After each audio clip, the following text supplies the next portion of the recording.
കേൾക്കുകയായിരുന്നല്ലോ.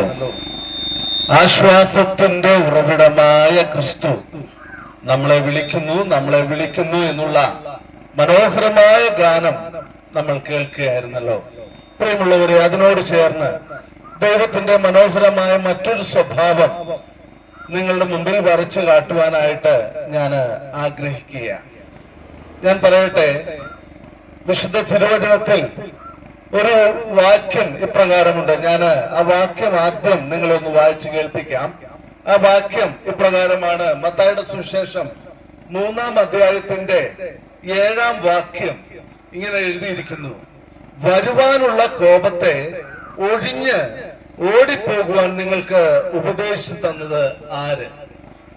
വരുവാനുള്ള ഒരു കോപ ദിവസത്തെ കുറിച്ച് ഇന്നേക്ക് 2000 വർഷം മുമ്പ് ലോകത്തെ പ്രശസ്തനായിരുന്ന ഒരു പ്രഭാഷകൻ യോഹന്നാൻ സ്നാപകൻ അക്കാലത്തെ യഹൂദ മരുഭൂമിയിൽ നിന്നുകൊണ്ട് ലോക ജനതയെ വിളിച്ചു എഴുതിയ ഒരു വാക്കുണ്ടായിരുന്നു: കാലം തികഞ്ഞു, ദൈവരാജ്യം സമീപിച്ചിരിക്കുന്നു, ആകയാൽ മാനസാന്തരപ്പെട്ട് സുവിശേഷത്തിൽ വിശ്വസിപ്പിനെന്ന ഒരു സന്ദേശം യോഹന്നാൻ സ്നാപകൻ അരയിൽ തോൽവാറുമായിട്ട് ആ തേൻ കാട്ടുതേനും ഒക്കെ കഴിച്ചുകൊണ്ട് ജീവിച്ച ആ യോഹന്നാൻ സ്നാപകൻ യഹൂദ മരുഭൂമിയിൽ നിന്നുകൊണ്ട് ലോക ജനത്തോട് വിളിച്ചു പറഞ്ഞു: കാലം തികഞ്ഞു, ദൈവരാജ്യം സമീപിച്ചിരിക്കാൻ മാനസാന്തരപ്പെട്ട് സുവിശേഷത്തിൽ വിശ്വസിപ്പിൻ. ഈ വാക്ക് കേട്ട ആ കാലത്തെ ജനതതി ചിന്തിക്കണം. 2000 വർഷം മുമ്പ് ആ കാലത്തെ ജനതതി അവരുടെ മനസ്സിൽ അതൊരു കുത്തായിട്ട്, ഒരു ചോദ്യചിഹ്നമായിട്ട് അവരുടെ ഉള്ളിലേക്ക് കടന്നു വന്നു. അവർക്ക് മനസ്സിലായി, വേണം, ഞങ്ങളൊക്കെ മാനസാന്തരപ്പെടണം, ഞാൻ എന്റെ ജീവിതത്തിൽ ഒന്ന് മടങ്ങി വരണം, എന്റെ ജീവിതയാത്രയിൽ ഒരു തിരിച്ചുവരവുണ്ടാകണമെന്ന് ചിന്തിച്ച് ആ വാക്കുകൾ കേട്ട്, യോഹന്നാൻ സ്നാപകന്റെ വാക്കുകൾ കേട്ട് ഒരുപാട് ആളുകൾ ദൈവത്തിങ്കിലേക്ക് തിരിയുവാനായിട്ട് ആ കാലഘട്ടത്തിലിടയായി. അങ്ങനെ ഒരുപാട് ആളുകൾ ദൈവത്തിങ്കിലേക്ക് തിരിഞ്ഞു വന്നുകൊണ്ടിരുന്ന ആ സമയത്ത് ചില ആളുകൾ ലോക മനുഷ്യരുടെ മുമ്പാകെ തന്നെ, ഇല്ല, എന്റെ പഴയ സ്വഭാവം ഞാൻ ഉപേക്ഷിക്കുകയാണ് എന്ന് പറഞ്ഞുകൊണ്ട് ആ മാനസാന്തരത്തിന്റെ അടയാളമായി യോർദാനിലെ നദിയിലേക്ക് ഇറങ്ങി സ്നാനം ഏൽക്കുവാനായിട്ട് കടന്നു വന്ന ആ നിമിഷങ്ങളിൽ യോഹന്നാൻ സ്നാപകൻ വിളിച്ചു പറഞ്ഞ വാക്കുകളാ ഞാൻ ഇപ്പോൾ നിങ്ങളോട് പറഞ്ഞത്. വരുവാനുള്ള കോപത്തിൽ നിന്ന് ഓടിപ്പോകുവാൻ നിങ്ങൾക്ക് ഉപദേശിച്ചു തന്നത് ആര്? ഈ വാക്ക് ഞാൻ പറഞ്ഞിട്ട് ഒരു ചോദ്യം നിങ്ങളോട് ചോദിക്കുവാനായിട്ട് ആഗ്രഹിക്കുന്നു. പ്രിയമുള്ളവരെ, ദൈവം കോപിക്കുമോ? ദൈവത്തിന്റെ സ്വഭാവത്തിൽപ്പെട്ട ഒരു സ്വഭാവമാണോ കോപം എന്നുള്ളത്? ഇനി ദൈവം കോപിക്കുവാണെങ്കിൽ ആരോടാണ് ദൈവം കോപിക്കുക? പലപ്പോഴും നമ്മുടെ ജീവിതത്തിൽ എന്തെങ്കിലും ഒരു പ്രശ്നം വരുമ്പോൾ, ഒരു രോഗം വരുമ്പോൾ, ഒരു ബുദ്ധിമുട്ട് വരുമ്പോൾ, ഒരു പ്രയാസം വരുമ്പോൾ നമ്മൾ തന്നെ ചിന്തിച്ചു നോക്കും, ഇത് ദൈവകോപത്തിന്റെ കാരണം കൊണ്ടാണോ എനിക്ക് പ്രശ്നം വന്നത്? എന്റെ മക്കൾക്ക് രോഗം വരുന്നത് ദൈവകോപം കൊണ്ടാണോ? എന്റെ കടബാധ്യത മാറാത്തത് ദൈവകോപം കൊണ്ടാണോ? എന്റെ പ്രശ്നങ്ങൾ തീരാത്തത്, എന്റെ പട്ടിണി തീരാത്തത് ദൈവകോപം കൊണ്ടാണ്. പ്രിയമുള്ളവരെ, ദൈവത്തിന്റെ ചില സ്വഭാവങ്ങൾ നിങ്ങളോടൊന്ന് പറയുവാൻ ഞാൻ ആഗ്രഹിക്കുകയാണ്. ദൈവത്തിന്റെ അനേക സ്വഭാവങ്ങളിൽപ്പെട്ട സ്വഭാവമൊന്നും അല്ല കേട്ടോ കോപം എന്നുള്ളത്. ദൈവത്തെ കുറിച്ച് നമ്മൾ സാധാരണയായിട്ട് ഞാൻ ഇങ്ങനെ ചിന്തിക്കുക, സ്കൂളിലൊക്കെ പഠിക്കുമ്പോഴേ പ്രഭാത പ്രാർത്ഥന പാടാറുള്ളപ്പോൾ ഒരു പാട്ട് ഇങ്ങനെ പാടാറുണ്ട്: സ്നേഹസ്വരൂപനാം ദേവ എന്ന് പറഞ്ഞ്, സ്നേഹസ്വരൂപ തവ ദർശനം എന്നൊക്കെ പറഞ്ഞ് നമ്മൾ ഓരോ പാട്ടുകൾ പാടുന്നത് ഞാൻ ഓർക്കാറുണ്ട്. അപ്പോൾ മിക്കവാറും എല്ലാ മനുഷ്യരുടെയും മനസ്സിൽ ദൈവം എന്ന് പറയുമ്പോൾ തീർച്ചയായും കടന്നു വരുന്ന സ്വഭാവം, തീർച്ചയായും കടന്നു വരുന്ന രൂപം, സ്നേഹത്തിന്റെ രൂപം പ്രാപിച്ച ഒരു വ്യക്തിവിശേഷത്തെയാണ് തീർച്ചയായും മനുഷ്യൻ ദൈവം എന്ന് വിളിക്കുന്നത്. മാത്രവുമല്ല, ദൈവിക സ്വഭാവം എന്ന് പറയുമ്പോഴോ തീർച്ചയായും നമുക്കറിയാം സ്നേഹം ഒരു ദൈവിക സ്വഭാവമാണ്. മനുഷ്യരാശി പരസ്പരം കാണിക്കുന്ന ദയവ് അതൊരു ദൈവിക സ്വഭാവമാണ്. വേദനിക്കുന്നവരെ കാണുമ്പോൾ അവനോട് മനസ്സലിവ് തോന്നുന്നത് അതൊരു ദൈവിക സ്വഭാവമാണ്. സന്തോഷിക്കുന്നത്, കൊച്ചു കുഞ്ഞുങ്ങളെ കാണുമ്പോൾ അവരോട് കൂടെ സന്തോഷിക്കുന്നത് ഒരു ദൈവിക സ്വഭാവമാണ്. അപ്പോൾ ദൈവ സ്വഭാവത്തിനകത്ത് എവിടെയാണ്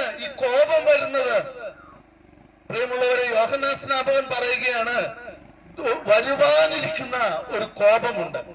ഇനി ഞാൻ ആ വാക്കിനെ അല്പം കൂടി ഒന്ന് വിശദീകരിക്കുവാനായിട്ട് ഞാൻ ഒരു ചെറിയ കഥ കൂടി നിങ്ങളുമായിട്ട് പങ്കുവയ്ക്കുവാനായിട്ട് ആഗ്രഹിക്കുകയാണ്. ഒരിക്കൽ ഒരു സ്ഥലത്തൊരു അധ്യാപകൻ ഉണ്ടായിരുന്നു. തന്റെ ശിഷ്യന്മാരെ വളരെ ആത്മാർത്ഥമായി സ്നേഹിക്കുന്ന അധ്യാപകൻ, അവരോടൊപ്പം കളിക്കുന്ന അധ്യാപകൻ, അവരുടെ അഭിവൃദ്ധിക്ക് വേണ്ടി മനോഹരമായ ഉപദേശങ്ങൾ നൽകി അവരെ വളർത്തുവാൻ ആഗ്രഹിച്ച അധ്യാപകൻ, ശിഷ്യവൃന്ദങ്ങൾക്ക് എന്നും പ്രിയപ്പെട്ടവനായ അധ്യാപകൻ. ആ അധ്യാപകൻ അവരോട് പറയുന്ന കാര്യങ്ങൾ തീർച്ചയായും ആ വിദ്യാർത്ഥികൾ കേൾക്കാറുണ്ടായിരുന്നു, അനുസരിക്കാറുണ്ടായിരുന്നു. എന്നാൽ വികൃതികളായ ചില കുട്ടികൾ അവിടെയും ഉണ്ടായിരുന്നു. അവർക്ക് ജീവിതത്തിൽ ഒരു തീരുമാനമെടുത്തു, ഞങ്ങളുടെ ജീവിതമാ, ഞങ്ങളുടെ കോളേജ് ലൈഫാ, ഞങ്ങളുടെ പഠന ജീവിതമാ, ഞങ്ങൾക്കൊന്ന് അടിച്ചു പൊളിക്കണം. അധ്യാപകൻ പറഞ്ഞതുപോലും കേൾക്കാതെ, പലപ്പോഴും പറയുന്നതിനനുസരിച്ച് ജീവിക്കാതെ, ആ അധ്യാപകന്റെ വാക്കുകൾക്ക് വില കൽപ്പിക്കാതെ ഈ കുട്ടികൾ മുമ്പോട്ട് നീങ്ങുവാനായിട്ട് തുടങ്ങി. ഞാൻ പറഞ്ഞല്ലോ, തന്റെ വിദ്യാർത്ഥികളെ മനസ്സ് തുറന്ന് സ്നേഹിച്ചുകൊണ്ടിരുന്ന ആ അധ്യാപകന് അത് പലപ്പോഴും വേദനയാണ് ഉള്ളിൽ ഉളവാക്കുവാനായിട്ടിടയായത്. ഈ അധ്യാപകൻ ഒരു ദിവസം ഒരു നിർവാഹവും ഇല്ലാതിരുന്നപ്പോൾ തന്റെ വിദ്യാർത്ഥികളെ കൂട്ടി ആ ക്ലാസ്സിൽ സ്കൂളിൽ ഒരു അസംബ്ലി വിളിച്ചു കൂട്ടി. അപ്പോഴേക്കും ഈ വികൃതികളായ വിദ്യാർത്ഥികൾ വലിയ കുറെ കുരുത്തക്കേടുകളൊക്കെ കാണിച്ച് ആ സ്കൂളിന് തന്നെ ദോഷമായിട്ട് ഇരിക്കുന്ന സാഹചര്യത്തിലാണ് അധ്യാപകൻ തന്റെ വിദ്യാർത്ഥികളെ എല്ലാവരെയും വിളിച്ചുകൊണ്ട് ഒരു അസംബ്ലി വിളിച്ചു കൂട്ടിയത്. അതിനുശേഷം ഈ അധ്യാപകൻ തന്റെ വിദ്യാർത്ഥികളോട് അവരുടെ ജീവിതത്തിൽ നല്ല മാർഗങ്ങൾ എപ്രകാരം മുമ്പോട്ട് പോകണമെന്ന് എല്ലാ കാര്യങ്ങളും ഉപദേശിച്ചു. എന്നാലും മനസ്സ് കട്ടിയായിരുന്ന ഈ വിദ്യാർത്ഥികള് ഒന്നും കേട്ടതായിട്ട് നടിച്ചില്ല. മറ്റുള്ള വിദ്യാർത്ഥികൾ ഉറക്കെ വിളിച്ചു പറഞ്ഞു, ഇവർ ചെയ്ത തെറ്റിന് ഇവരെ ശിക്ഷിക്കണം. എന്ത് ശിക്ഷയാണ് ഇവർക്ക് കൊടുക്കേണ്ടതെന്ന് മറ്റുള്ള വിദ്യാർത്ഥികളോട് ഈ അധ്യാപകൻ ചോദിച്ചപ്പോൾ വിദ്യാർത്ഥികൾ ഒന്നടങ്കം, അല്ല മറ്റുള്ള അധ്യാപകരും കൂടി ഒരുമിച്ച് ചേർത്ത് ഇങ്ങനെ പറഞ്ഞു, ഇവർക്ക് നല്ല അടി ഇവരുടെ മുതുക് നോക്കി കൊടുക്കണം. പണ്ടത്തെ കാലമാ കേട്ടോ. ഇപ്പോൾ വിദ്യാർത്ഥികളെ അടിക്കുന്നതും ഒന്നും ശിക്ഷിക്കുന്നതും ഒന്നും നിയമപരമല്ല എന്ന് നമുക്കറിയാം. എങ്കിൽ പോലും നിങ്ങൾക്ക് മനസ്സിലാക്കുവാൻ വേണ്ടി ഞാൻ ഈ കഥ പറയുന്നു എന്നേ ഉള്ളൂ. അധ്യാപകൻ എന്ത് ചെയ്തു എന്നറിയാമോ? തന്റെ വിദ്യാർത്ഥികളോട് പറഞ്ഞു, ന്യായമായ രീതിയിൽ ഈ വിദ്യാർത്ഥികൾ ചെയ്ത തെറ്റിന് ഇവർക്ക് ശിക്ഷ നൽകണം. ഈ ശിക്ഷ ഇവർ അനുഭവിച്ചെങ്കിൽ മാത്രമേ മറ്റുള്ളവർക്കും അതൊരു പാഠമായിട്ട് തീരത്തുള്ളൂ. ഇവരുടെ ജീവിതത്തിനും ഒരു പാഠമായിട്ട് തീരണമെങ്കിൽ തീർച്ചയായും ഈ വിദ്യാർത്ഥികൾ ശിക്ഷ അനുഭവിക്കണം. എന്നാൽ ഈ അധ്യാപകൻ അടുത്തൊരു വാക്കുകൂടി പറഞ്ഞു, എന്നാൽ എന്റെ പ്രിയമുള്ള ഈ വിദ്യാർത്ഥികളെ ശിക്ഷിക്കുവാൻ ഞാൻ ആഗ്രഹിക്കുന്നില്ല. അവരുടെ ദേഹത്ത് ഒരു ചൂരലിന്റെ തല്ല് പോലും ഏൽക്കുവാൻ ഞാൻ ആഗ്രഹിക്കുന്നില്ല. അതുകൊണ്ട് ഞാനൊരു കാര്യം ചെയ്യുവാനായിട്ട് തീരുമാനിച്ചു.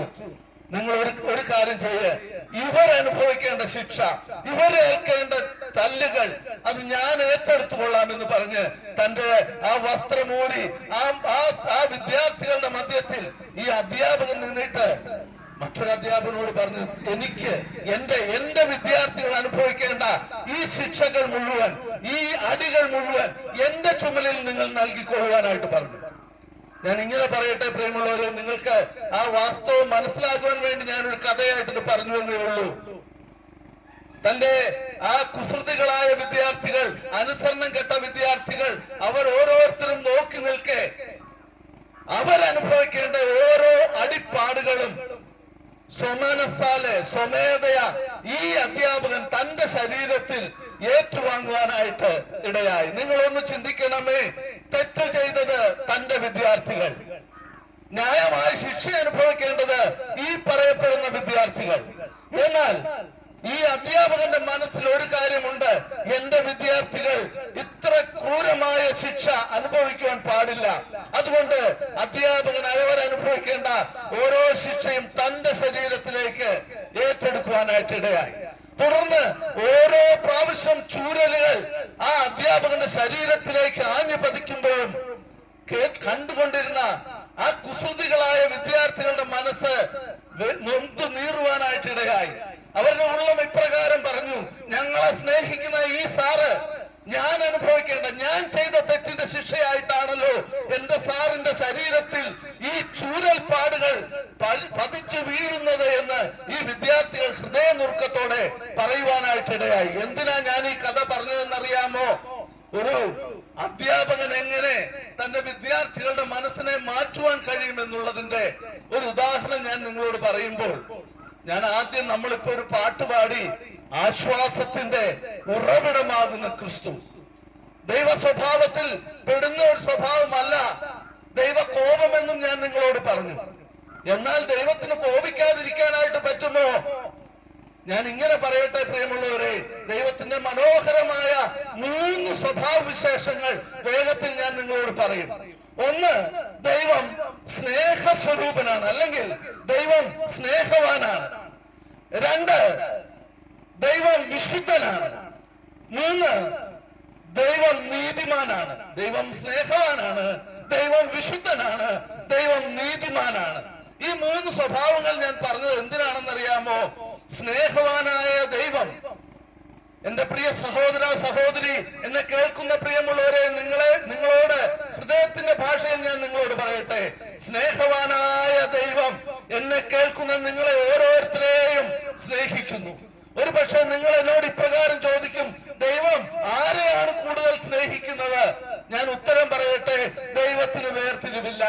നിന്റെ ജാതി ഏതാണ്, നിന്റെ മതം ഏതാണ്, നിന്റെ വർണ്ണം ഏതാണ്, നിന്റെ വർഗം ഏതാണ്, നീ ആണാണോ പെണ്ണാണോ കറുത്തവനാണോ വെളുത്തവനാണോ, ദൈവസ്നേഹത്തിന് അതിനകത്തൊരു വേർതിരിവുമില്ല പ്രിയമുള്ളവരെ. സമ്പന്നനാണേലും ദരിദ്രനാണേലും പണ്ഡിതനാണേലും പാമരനാണേലും എന്റെ കേൾവിക്കാരായ സഹോദര സഹോദരി, താങ്കളെ ദൈവം സ്നേഹിക്കുന്നു. അപ്പോൾ ഒരുപക്ഷെ പിന്നെയും ഒരു ചോദ്യം നിങ്ങളുടെ മനസ്സിൽ ഇങ്ങനെ വരാമെന്ന് ഞാൻ കരുതുക, ദൈവം എന്നെ സ്നേഹിച്ചിട്ടാണോ എന്റെ ജീവിതത്തിൽ ഈ കഷ്ടപ്പാടുകൾ നൽകുന്നത്? ചില ആളുകളൊക്കെ എത്രയോ സുഖലോലുപതയിൽ വാഴുന്നു, എങ്കിലും ഞങ്ങൾക്കെന്തേ ഈ കഷ്ടപ്പാട്, ഞങ്ങൾക്കെന്തേ ഈ ദുരിതം? പ്രിയമുള്ളവരെ, ഞാൻ ഇങ്ങനെ പറയട്ടെ, ദൈവം സ്നേഹിക്കുന്ന മക്കളെ ശിക്ഷിക്കുന്നു. ഒരുപക്ഷെ എന്റെ സഹോദര, എന്റെ സഹോദരി, നിങ്ങൾ ദുഃഖത്തിലായിരിക്കുന്നതിന്റെ മറ്റൊരു കാരണം നിങ്ങൾ ദൈവത്തെ വിട്ട് പോകാതിരിക്കാനാ, ദൈവ സാന്നിധ്യം മറന്നു പോകാതിരിക്കാനാ. പലപ്പോഴും നമ്മൾ കാണുന്നുണ്ടല്ലോ, സുഖലോലുപതയിലേക്ക് മനുഷ്യൻ വീഴുമ്പോൾ അവൻ ദൈവത്തെ മറന്നു പോകുന്നത്. അങ്ങനെ ദൈവത്തെ മറന്നു പോകാതിരിക്കാനായിരിക്കാം പ്രിയമുള്ളവരെ ദൈവം നിങ്ങൾക്ക് അല്പം വേദന തരുന്നത്, അല്പം കഷ്ടപ്പാട് തരുന്നത്. ജീവിതത്തിലെ ഓരോ ദിവസവും ദൈവമുഖത്തേക്ക് നോക്കുവാൻ വേണ്ടിയായിരിക്കും പ്രിയമുള്ളവരെ ദൈവം നിങ്ങൾക്ക് ഈ കഷ്ടപ്പാടുകൾ നൽകുന്നത്.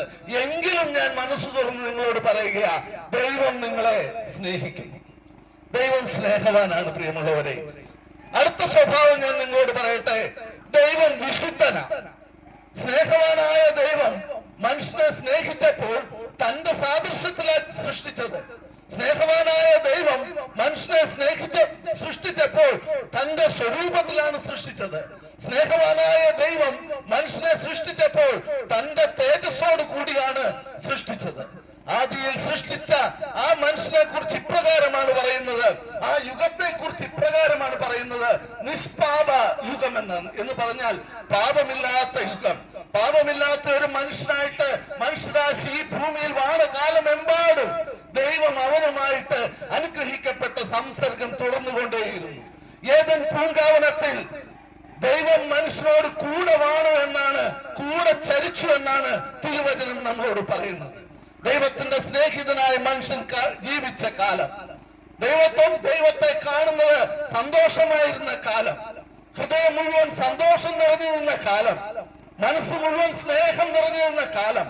പക്ഷേ ആ കാലം ഇഷ്ടപ്പെടാതെ ദൈവീകതയുടെ ശത്രുവായ പിശാച്, ഒരു പക്ഷേ ഞാൻ ഇത് പറയുമ്പോൾ നിങ്ങൾക്ക് പിശാചിന്റെ സ്വഭാവം നിങ്ങൾക്ക് മനസ്സിലാകുമെന്ന് ഞാൻ കരുതുകയാണ്.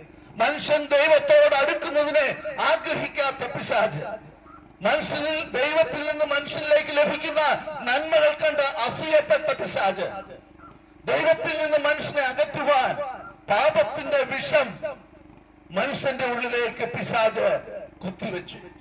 ഞാൻ ഇങ്ങനെ പറയട്ടെ, എന്ന് മനുഷ്യൻ ദൈവത്തെ വിട്ട് പിശാചിനെ അനുസരിക്കുവാൻ തുടങ്ങിയോ? ആളുകൾ പലപ്പോഴും ഞങ്ങളോട് ചോദിക്കാറുള്ള ഒരു ചോദ്യമുണ്ട്, അത്രയ്ക്ക് ദൈവം കോപിക്കേണ്ട ആവശ്യമുണ്ടോ? കേവലം ഒരു പഴം തിന്നു എന്നുള്ള തെറ്റല്ലേ മനുഷ്യൻ ചെയ്തുള്ളൂ? അല്ല പ്രിയമുള്ളവരെ, ആ പഴം തിന്നതിലല്ല ദൈവം മനുഷ്യനെ ശിക്ഷിച്ചത്.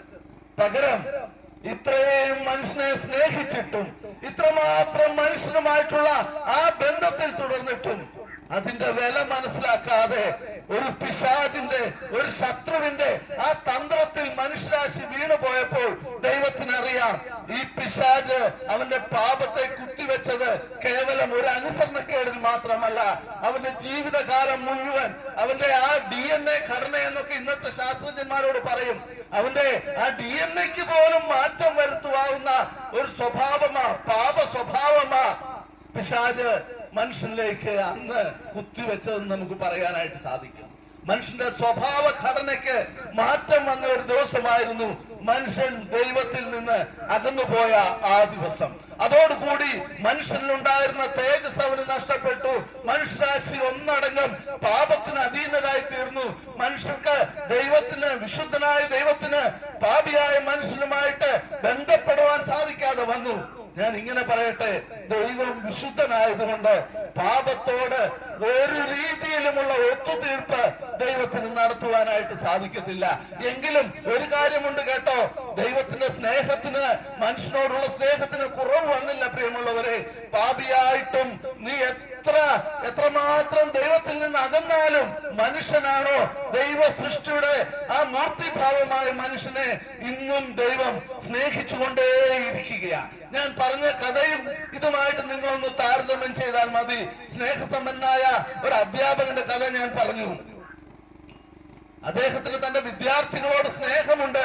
പക്ഷേ ആ അധ്യാപകൻ തന്റെ വിദ്യാർത്ഥികൾ തെറ്റായ വഴിയിൽ പോകുമ്പോൾ അവരെ അതിനെ അംഗീകരിക്കുവാൻ കഴിയാത്തതുപോലെ തന്നെ സ്നേഹസ്വരൂപനായ ദൈവത്തിന് പാപിയായ മനുഷ്യന്റെ അവന്റെ പാപത്തെ അംഗീകരിക്കാൻ കഴിയത്തില്ല. മനുഷ്യൻ പാപിയാകുന്നത് പാപപ്രവൃത്തിയിലൂടെ അല്ല കേട്ടോ, പകരം പാപ സ്വഭാവത്തിലൂടെയാ. വിശദീകരിക്കാൻ എന്റെ മുമ്പിൽ സമയമില്ലാത്തത് കൊണ്ട് വിശദീകരിക്കാതെ ഞാൻ ഇങ്ങനെ പറയട്ടെ, ഒരു വ്യത്യാസവുമില്ല. എല്ലാവരും പാപം ചെയ്ത് ദൈവ തേജസ് ഇല്ലാത്തവരായി തീർന്നു എന്ന് ദൈവവചനം പറയുന്നു. എന്റെ പ്രിയ സഹോദര, ഞാൻ ആദ്യം പറയാൻ വന്ന വാക്ക് മാനസാന്തരത്തെ കുറിച്ചാണ്. ജീവിതത്തിൽ ഇന്ന് വരെ മാനസാന്തരപ്പെടാത്തവരാണോ താങ്കൾ ഓരോരുത്തരും? തീർച്ചയായും നല്ല ഒരു മനുഷ്യനാണെങ്കിൽ, ഹൃദയമുള്ള ഒരു മനുഷ്യനാണെങ്കിൽ പലപ്പോഴും മാനസാന്തരത്തിന്റെ ഫലം നിങ്ങൾ ഉണ്ടായിട്ടുണ്ട് എന്ന് ഞാൻ കരുതുക. എന്താ മാനസാന്തരം എന്ന് പറഞ്ഞാൽ, സ്വസ്ഥമായിട്ട് കുറച്ചു നേരം ഇരുന്നിട്ട് ഒന്ന് ജീവിതത്തിലെ കടന്നുപോയ വഴികളിലേക്ക് ഒന്ന് ചിന്തിച്ചു നോക്കുന്നതാ മാനസാന്തരത്തിന്റെ തുടക്കം. എന്റെ ജീവിതത്തിൽ ഞാൻ ചെയ്തു കൂട്ടിയ തെറ്റുകൾ ഓരോന്നായിട്ട് മനുഷ്യൻ ഒരിക്കലെങ്കിലും ഒന്ന് ചിന്തിക്കുന്നതാ മാനസാന്തരത്തിന്റെ തുടക്കം. എന്നിട്ട് എന്ത് ചെയ്യണം? അവനൊരു തീരുമാനമെടുക്കുക. എന്റെ ജീവിതത്തിലെ ഇന്ന വഴികളിലൂടെ ഞാൻ പോയത് അതെല്ലാം തെറ്റായി പോയെന്ന് ചിന്തിച്ചുകൊണ്ട് അവൻ തീരുമാനമെടുക്കുകയാണെന്ന് കേട്ടോ, തീരുമാനമെടുക്കുകയാണെന്ന് ചിന്തിച്ചു നോക്കുക. അദ്ദേഹം ഇങ്ങനെ ചിന്തിക്കുക, ഇല്ല, ഇനി ഞാൻ ആ വഴിയിലൂടെ ഒന്നും പോകത്തില്ല, എന്റെ ജീവിതത്തിൽ ഒരു മാറ്റം ആവശ്യമാണ്. ഇനിയുള്ള ജീവിതമെങ്കിലും ആ പഴയ സ്വഭാവങ്ങളൊക്കെ വിട്ടുമാറി ഒരു പുതിയ മനുഷ്യനായിട്ട് എനിക്ക് ജീവിക്കണം, ദൈവിക സ്വഭാവമുള്ള മനുഷ്യനായിട്ട് ജീവിക്കണം. എന്റെ കുടുംബത്തിൽ സമാധാനം ഉണ്ടാകണം, എന്റെ കുടുംബത്തിൽ സ്വസ്ഥത ഉണ്ടാകണം, എന്റെ മക്കൾക്ക് ഞാൻ നല്ലൊരു പിതാവായി തീരണം, എന്റെ മാതാപിതാക്കൾക്ക് ഞാൻ നല്ലൊരു മകനായി തീരണം, എന്റെ ഭാര്യയ്ക്ക് എനിക്ക് ഇനിയെങ്കിലും നല്ലൊരു ഭർത്താവായിട്ട് തീരണം, എന്റെ ജീവിതവും നല്ലൊരു ജീവിതമായി തീരണമെന്ന് എന്നെ കേൾക്കുന്ന ആരെങ്കിലും ചിന്തിക്കുന്നുണ്ടെങ്കിൽ അങ്ങനെയുള്ള ജീവിതത്തെ കുറിച്ച് പറയുന്ന വാക്കാണ് മാനസാന്തരത്തിന്റെ ജീവിതം എന്ന് പറയുന്നത്. അപ്പോൾ ദൈവത്തിന്റെ രണ്ട് സ്വഭാവങ്ങൾ വേഗത്തിൽ ഞാൻ നിങ്ങളോട് പറഞ്ഞു. ഒന്ന്, ദൈവം സ്നേഹവാനാണ്, അല്ലെങ്കിൽ ദൈവം സ്നേഹസ്വരൂപനാണ്. രണ്ട്, ദൈവം വിശുദ്ധനാണ്, പാപിയായ മനുഷ്യനെ സ്നേഹിക്കുന്നെങ്കിലും പാപത്തെ ഉൾക്കൊള്ളുവാൻ കഴിയാത്ത ദൈവം. ഇനി മൂന്നാമത്തെ ഒരു കാര്യം കൂടി ഞാൻ പറയുകയാണ്. ഈ ദൈവം നീതിമാനാണ്. നീതിമാനെന്ന് പറയുമ്പോൾ എന്താ അർത്ഥം? പാപത്തിന് ശിക്ഷ കൊടുക്കണം. അതിനെയാണ് പ്രിയമുള്ളവരെ ഞാൻ ആദ്യം വായിച്ച ദൈവകോപം എന്ന് പറയുന്നത്. ദൈവകോപം എന്ന് പറയുന്നത് ദൈവം മനുഷ്യനെ നോക്കി കോപത്തോടെ കണ്ണുരുട്ടുന്ന ഒരു സ്വഭാവമല്ല, പകരം ദൈവത്തിന്റെ നീതി മനുഷ്യനെ നോക്കിക്കൊണ്ട് പറയുകയാ, അല്ലയോ മനുഷ്യ, നീ ചെയ്ത പാപത്തിന്റെ ശിക്ഷ നീ അനുഭവിക്കണം.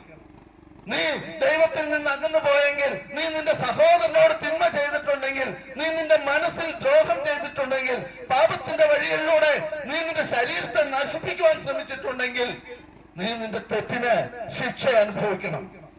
മനുഷ്യൻ തെറ്റിന് ശിക്ഷ അനുഭവിക്കണം എന്നുള്ളതാ. പാപം ചെയ്യുന്ന ദേഹി ശിക്ഷ അനുഭവിക്കണം എന്നുള്ളതാ ദൈവത്തിന്റെ നീതി. ദൈവത്തിന്റെ സ്നേഹം പറയുന്നു, ഞാൻ മനുഷ്യനെ സ്നേഹിക്കുന്നു. ദൈവത്തിന്റെ വിശുദ്ധി പറയുന്നു, ഇവനിൽ പാപമുള്ളിടത്തോളം കാലം ഇവനുമായിട്ടുള്ള ആ ബന്ധത്തിൽ തുടരുവാൻ എനിക്ക് കഴിയത്തില്ല. എങ്കിലും എന്റെ സ്നേഹത്തിന്, ഈ മനുഷ്യനുമായിട്ടുള്ള സ്നേഹത്തിന് ഒരു കുറവുമില്ല. ഇനിയും എനിക്ക് മടങ്ങി വന്ന മാനസാന്തരപ്പെട്ട ഒരു മനുഷ്യനെ ആവശ്യമാണ് എന്ന് ദൈവത്തിന്റെ വിശുദ്ധി പറയുമ്പോൾ ദൈവത്തിന്റെ നീതി പിന്നെയും പറയുക, അവൻ പാപിയാണോ ആ പാപത്തിന് ശിക്ഷ അനുഭവിക്കണം. എന്ത് ശിക്ഷയാണ് ദൈവം പാപത്തിന് കൊടുത്തതെന്നറിയാമോ? വിശുദ്ധ തിരുവചനം മനുഷ്യന്റെ പാപത്തിന് ദൈവം കൊടുത്ത ശിക്ഷയ്ക്ക് വിളിക്കുന്ന പേര് ഇങ്ങനെയാണ്, പാപത്തിന്റെ ശമ്പളം മരണമത്രേ. ദൈവനീതി വ്യക്തമായിട്ട് പറയുന്നു, മനുഷ്യൻ പാപിയാണോ അവൻ ശിക്ഷ അനുഭവിക്കണം. അപ്പോൾ എന്ത് ചെയ്തെന്നറിയാമോ? വിശുദ്ധ തിരുവചനം ദൈവ കോപത്തെ കുറിച്ച് അല്ലെങ്കിൽ ദൈവനീതിയെ കുറിച്ച് പറഞ്ഞിട്ട് ഒരു വാക്കുകൂടി ഇങ്ങനെ പറയുന്നുണ്ട്. തെസ്സലോനിക്കർക്ക് എഴുതിയ 1-ാം ലേഖനത്തില് ഇപ്രകാരം ഒരു വാക്യമുണ്ട്, ദൈവത്തിന്റെ കോപത്തിൽ നിന്ന് വിടുവിക്കുന്നവനായ ക്രിസ്തു. ദൈവസ്നേഹത്തെ പ്രദർശിപ്പിക്കുന്നത് ക്രിസ്തുവാണ്. ദൈവത്തിന്റെ വിശുദ്ധിയെ പ്രദർശിപ്പിക്കുന്നത് ക്രിസ്തുവാണ്. ദൈവ കോപത്തിൽ നിന്ന് മനുഷ്യനെ വിടുവിക്കുന്നതും ക്രിസ്തുവ. അതുകൊണ്ടാണ് ഞങ്ങളുടെ സഹോദരൻ ഇപ്രകാരം പാടിയത്, ആശ്വാസത്തിന്റെ ഉറവിടമായ ക്രിസ്തു. സഹോദര സഹോദരി, നിന്റെ ജീവിതത്തിലെ പ്രശ്നങ്ങൾ 100 ആയിക്കൊള്ളട്ടെ, നിന്റെ ജീവിതത്തിലെ ദുഃഖങ്ങൾക്ക് അനവധി കാരണങ്ങൾ ഉണ്ടായിക്കൊള്ളട്ടെ, എന്നാൽ ഈ പുസ്തകം നിങ്ങളുടെ എല്ലാ പ്രശ്നത്തിനും പരിഹാരകനായിട്ട് ഒരു വ്യക്തിയെ ഉയർത്തി കാണിക്കുന്നു.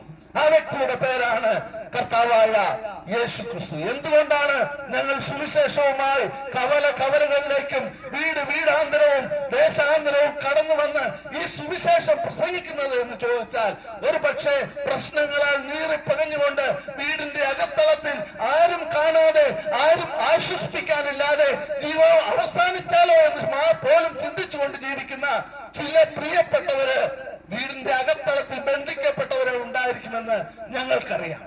അവർക്ക് മറ്റൊരു പരിഹാരവും കൊടുത്താൽ അവർക്കുടെ പ്രശ്നത്തിന് പരിഹാരമാകത്തില്ല.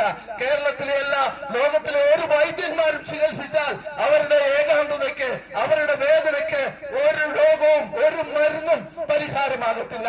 ഏത് വലിയ മനഃശാസ്ത്രജ്ഞന്റെ അടുത്ത് പോയി കൗൺസിലിംഗ് നടത്തിയാലും വേദനപ്പെടുന്ന, പാപത്താൽ നീറുന്ന, നിരാശയുടെ അടിത്തട്ടിൽ മുങ്ങിത്താഴുന്ന മനുഷ്യ ജീവിതത്തിന് പരിഹാരം ലഭിക്കില്ല. എങ്കിലും എന്റെ പ്രിയമുള്ളവരെ, ഈ കറുത്ത പുസ്തകം ഉയർത്തി കാണിക്കുന്ന ഒരു വ്യക്തിയുണ്ട്.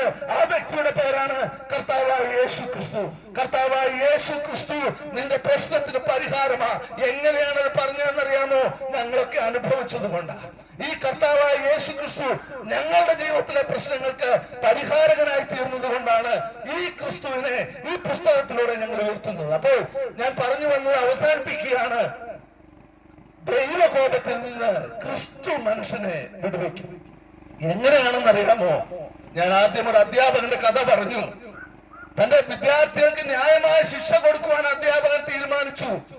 എന്നാൽ തന്റെ വിദ്യാർത്ഥികൾക്ക് വേദനിക്കാതിരിക്കുവാൻ, തന്റെ വിദ്യാർത്ഥികൾക്ക് ആ കഠിനമായ ശിക്ഷയിലൂടെ കടന്നുപോയി അവർ നിരാശയിലേക്ക് പോകാതിരിക്കാൻ സ്നേഹസമ്പന്നനായ ആ അധ്യാപകൻ തന്റെ വിദ്യാർത്ഥികൾക്ക് വേണ്ടി അവർ അനുഭവിക്കേണ്ട അടികളേറ്റതുപോലെ മനുഷ്യരാശിയെ ഒന്നടങ്കം സ്നേഹിക്കുന്ന കർത്താവായ യേശു ക്രിസ്തു, എന്റെ സഹോദര, ഞാനും നീയും അനുഭവിക്കേണ്ട ആ ശിക്ഷ മുഴുവൻ തന്റെ ചുമലിലേക്ക് ഏറ്റെടുത്തു. ഞാൻ ഇപ്രകാരം കൂടി പറയുക, ഒരു യോഹന്നാൻ സ്നാപകന്റെ കഥ പറഞ്ഞുകൊണ്ടാണ് ഞാൻ നിങ്ങളോട് എന്റെ വാക്കുകൾ ആരംഭിച്ചത്. മാനസാന്തരത്തിന് യോഗ്യമായ ഫലം കായ്ക്കണമെന്ന് മനുഷ്യരാശിയെ മുഴുവൻ ഒന്നടങ്കം വിളിച്ചു പറഞ്ഞ യോഹന്നാൻ ഒരു ദിവസം ഒരു സുപ്രഭാതത്തിൽ കർത്താവായ യേശു ക്രിസ്തു തന്റെ അരികിലേക്ക് കടന്നു വരുന്ന മനോഹരമായ കാഴ്ച തന്റെ കണ്ണാലെ കണ്ടപ്പോൾ ആ ക്രിസ്തുവിനെ ചൂണ്ടിക്കാണിച്ചുകൊണ്ട് യോഹന്നാൻ സ്നാപകൻ ഇപ്രകാരം പറഞ്ഞു, ഇതാ ലോകത്തിന്റെ പാപത്തെ ചുമക്കുന്ന ദൈവത്തിന്റെ കുഞ്ഞാട്. കർത്താവായ യേശു ക്രിസ്തു എന്ത് ചെയ്തു എന്നറിയാമോ പ്രിയമുള്ളവരെ?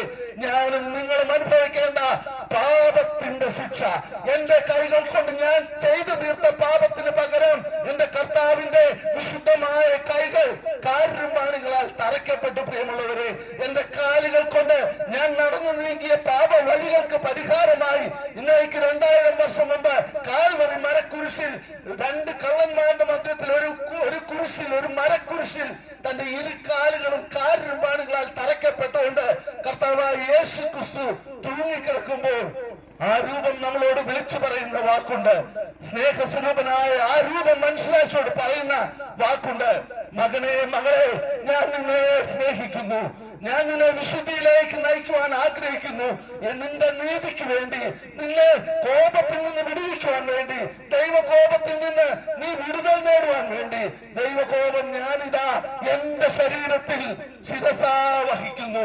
ആ തലയിലെ മുൾമുടിയും ആ വിലാപ്പുറത്ത് കുത്തിത്തുളയ്ക്കപ്പെട്ട പാടുകളും ആ ശരീരത്തിൽ നിന്ന് ധാരധാരയായി ഒഴുകുന്ന ആ രക്തവും ആ കുത്തിത്തുളയ്ക്കപ്പെട്ട കൈകളും കാലുകളും സ്നേഹിത വിളിച്ചു പറയുന്ന ഒരു മനോഹര സത്യം, കർത്താവായ യേശു താങ്കളെ സ്നേഹിക്കുന്നു.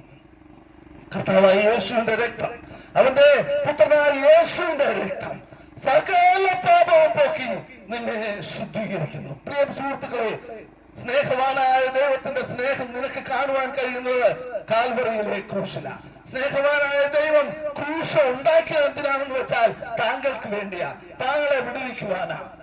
ക്രൂശിലൂടെ ഒഴുകിയ രക്തം താങ്കളുടെ പാപത്തിന് പരിഹാരമാ.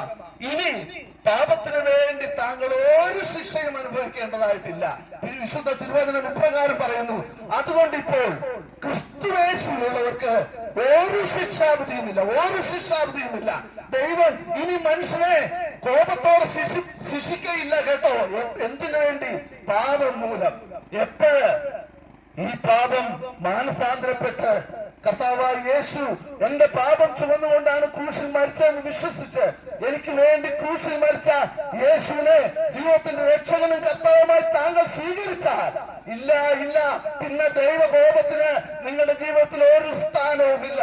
പിന്നെ കോപിക്കുന്ന ഒരു ദൈവത്തെ നിങ്ങൾക്ക് കാണുവാനായിട്ട് സാധിക്കത്തില്ല. സ്നേഹിക്കുന്ന ഒരു പിതാവിനെ കാണുവാനായിട്ട് സാധിക്കും. മകനെ, മകളെ എന്ന് സ്നേഹത്തോടെ നിങ്ങളെ വിളിക്കുന്ന, നിങ്ങളുടെ ജീവിതത്തിൽ ആശ്വാസം നൽകുന്ന, നിങ്ങളെ മാർവോടടയ്ക്കുന്ന ഒരു നല്ല പിതാവിനെ നിങ്ങൾക്ക് കാണുവാനായിട്ട് സാധിക്കും. എപ്പോഴാ? ഇനിയും പാപത്തിൽ തുടരുമ്പോഴല്ല. നിന്റെ പാപത്തിന് പരിഹാരമായി ക്രിസ്തു മരിച്ചു എന്ന് ഹൃദയത്തിൽ ഉൾക്കൊള്ളുമ്പോൾ, യേശുവിനോട് എനിക്ക് പാപമോചനം ഉണ്ട് എന്ന് ഞാൻ അംഗീകരിക്കുമ്പോൾ, യേശുവിനായിട്ട് എന്റെ ജീവിതം ഞാൻ വിട്ടുകൊടുക്കുമ്പോൾ, സഹോദര സഹോദരി, പിന്നെ ദൈവകോപമില്ല. എന്നാൽ മറ്റൊരു വസ്തുത കൂടി ഉണ്ട് കേട്ടോ. പുത്രനിൽ വിശ്വസിക്കുന്നവന് നിത്യജീവനുണ്ടെന്ന് പറഞ്ഞ തിരുവചനം മറ്റൊരു വാക്കുകൂടി പറയുന്നുണ്ട്.